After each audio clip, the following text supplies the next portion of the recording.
সবকিছু চলছে, কিন্তু তাদের কষ্ট আমাদেরকে টাচ করছে না। এই যে টাচ করছে না, এটা আপনার ভেতরে ইমান যে একেবারে ধুয়ে মুছে সাফ হয়ে গেছে, আপনি শুধু জাস্ট খোলস নামে মাত্র মুসলমান, এটা প্রমাণ হলো যে আপনার ভিতরে কোনো ন্যূনতম কোনো পরিবর্তন আসছে না, কোনো প্রকার ভাবলেশ হচ্ছে না, আপনার ফিলিংস হচ্ছে না। আপনার তো ঘুম হারাম হয়ে যাওয়ার কথা, আপনার তো খাবার উঠে যাওয়ার কথা, আমরা তো পাগল হয়ে যাওয়ার কথা। এই দৃশ্যগুলো দেখার পর আমার তো ঠিক থাকতে পারার কথা না।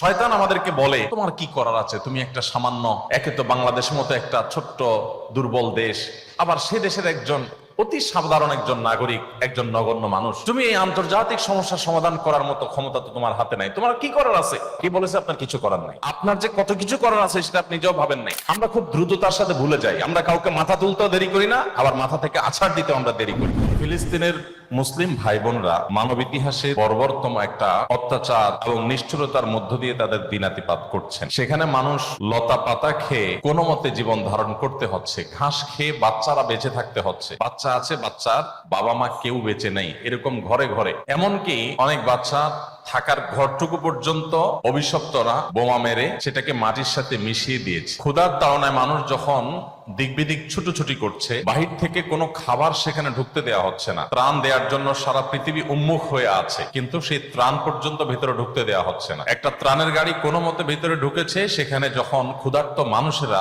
চতুর্দিক থেকে একত্র হয়েছে, তাদের উপরে বোম্বিং করে তাদেরকেও শেষ করে দেওয়া হয়েছে। হসপিটালে অ্যানেস্থেসিয়ার অভাবে ছোট ছোট বাচ্চারা, তাদের যখন অপারেশন করতে হচ্ছে, অ্যানেস্থেসিয়া দেওয়ার মতো মেডিসিন না থাকার কারণে ডাক্তার সরাসরি ছুরি দিয়ে কেটে এই জীবন্ত বাচ্চা ছেলেটাকে, মেয়েটাকে, বাচ্চা শিশুটাকে আর্তনাদের মধ্যেই কাটাকাটি করতে হচ্ছে। এরপরও বাহির থেকে কোনো মেডিসিন পর্যন্ত ঢুকতে দেওয়া হচ্ছে না। এই কাজগুলো তারা করছে যারা পৃথিবীতে মানবতার সবক সকাল বিকাল আমাদেরকে দেয়, মানবাধিকারের সবক আমাদেরকে সকাল বিকাল শিখায়। আমরা যাদের কাছ থেকে তথাকথিত গণতন্ত্র শিখি, আমরা তাদের কাছ থেকে ব্যক্তি স্বাধীনতার কথা শিখি। এই মানুষগুলোর আসল মানবতার রূপ আমরা দেখি ফিলিস্তিনে অত্যন্ত বর্বর ভাবে, অত্যন্ত বাজে ভাবে বের হয়ে পড়েছে, প্রকাশ হয়ে গেছে। এরকম একটা সময় আমরা যখন আমাদের দেশের দিকে তাকাই, আমি ইতিমধ্যে বিভিন্ন জায়গায় বলেছি, জাতির একজন সাধারণ সদস্য, বাংলাদেশের একজন সাধারণ নাগরিক হিসাবে আমি খুবই লজ্জিত, খুবই অনুতপ্ত, খুবই ব্যথিত। এই জন্য লজ্জিত অনুতপ্ত যে সমস্ত কোম্পানিগুলোর টাকা বোমা হয়ে আমার নিরীহ মুসলিম ভাই বোনদের উপরে নিপতিত হচ্ছে। নবী করিম সাল্লাল্লাহু আলাইহি সাল্লাম বলেছেন, পুরো পৃথিবীর সমস্ত মুসলমানরা একটি দেহের মতো। আমার মুসলিম ভাই বা বোন,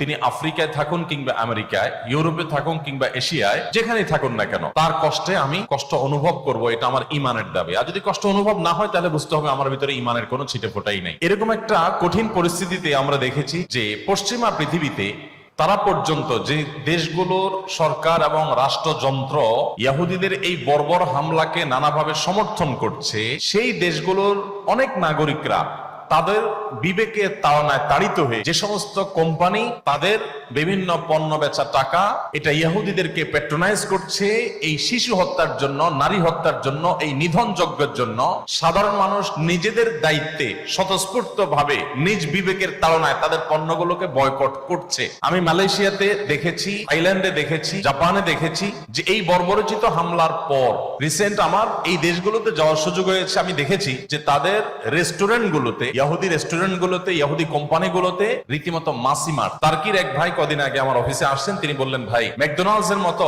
এরকম রেস্টুরেন্টে যেখানে আমাদের ইস্তাম্বুলে সিরিয়াল পড়ে থাকতো সারাদিন, একটা বার্গারের জন্য দাঁড়িয়ে থাকতে হতো অনেক সময় ধরে, সেই রেস্টুরেন্টে এখন আপনি যদি যান, আপনি অবাক হবেন, রীতিমতো মাসি মারছে তারা, মানুষ ঢুকছে না। আপনি যদি মিডিল ইস্টে চলে যান, দেখবেন তাদের র্যাকগুলোতে একটার সাথে দুইটা ফ্রি অফার দিয়েও কোনো গ্রাহক তারা টানতে পারছে না।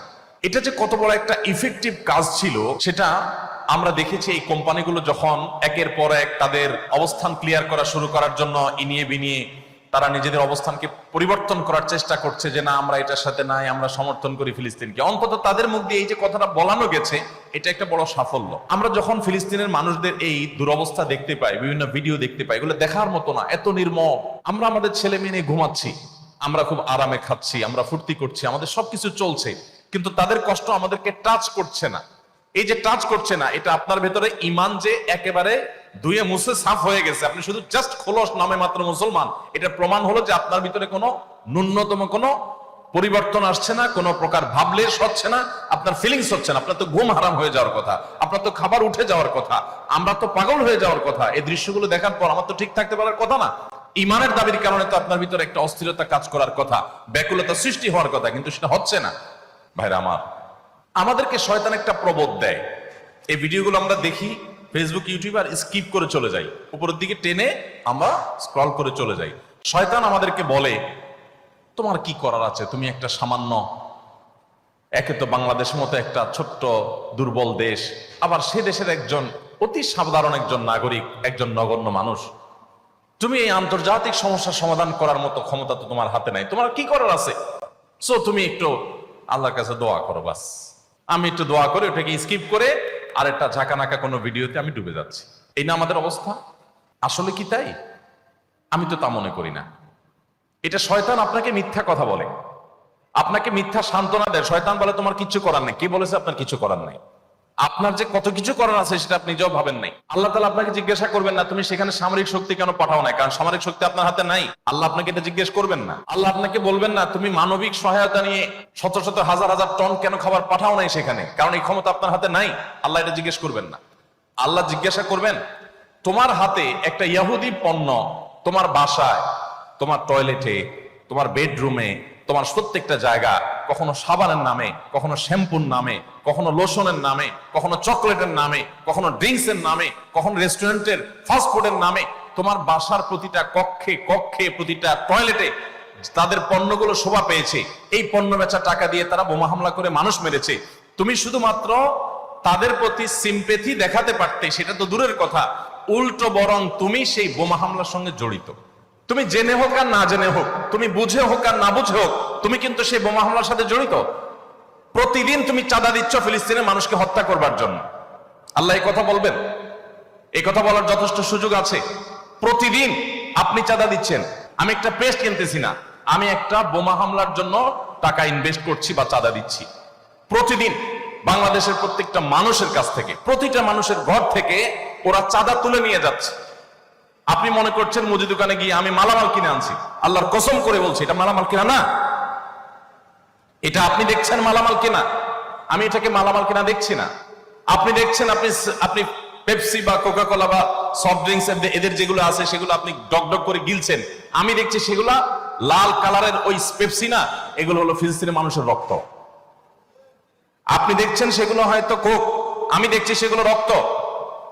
বাংলাদেশের মানুষ এরকম ভুলো জাতি পৃথিবীতে আরেকটা আছে কিনা আমি জানি না। আমরা খুব দ্রুততার সাথে ভুলে যাই। আমরা কাউকে মাথা তুলতেও দেরি করি না, আবার মাথা থেকে আছাড় দিতেও আমরা দেরি করি না। এটা আমাদের একটা দুর্বলতা। আমাদের এই দুর্বলতাটা আমাদের কাটিয়ে ওঠার চেষ্টা করা দরকার। আমরা কয়দিন খুব জোরে সোরে বয়কট করে এরপরে আবার আমাদের সবকিছু সয়ে যায়। এক ভাই খুব চমৎকার বলেছেন, আমরা মানিয়ে নিয়েছি শোক, আবার উদরে ঢালছি কোক। আমার এখানে আসার উদ্দেশ্য ব্যাখ্যা করতে এই কথাগুলো আমি বললাম। আমার ইমানের দাবি, আমার দেশের প্রতি ভালোবাসার দাবি, আমি আমার দেশীয় পণ্যগুলো কিনবো, আমি এগুলো কিনবো না। আপনি নামাজ পড়তেছেন, আপনি সিজদা করতেছেন, আপনি অনেক কিছু করতেছেন, দিন শেষে আপনি মুসলমানদের হত্যার সঙ্গে জড়িত। আপনি নিরীহ মা শিশুগুলোকে হত্যার সাথে জড়িত, আপনি জানছেন না।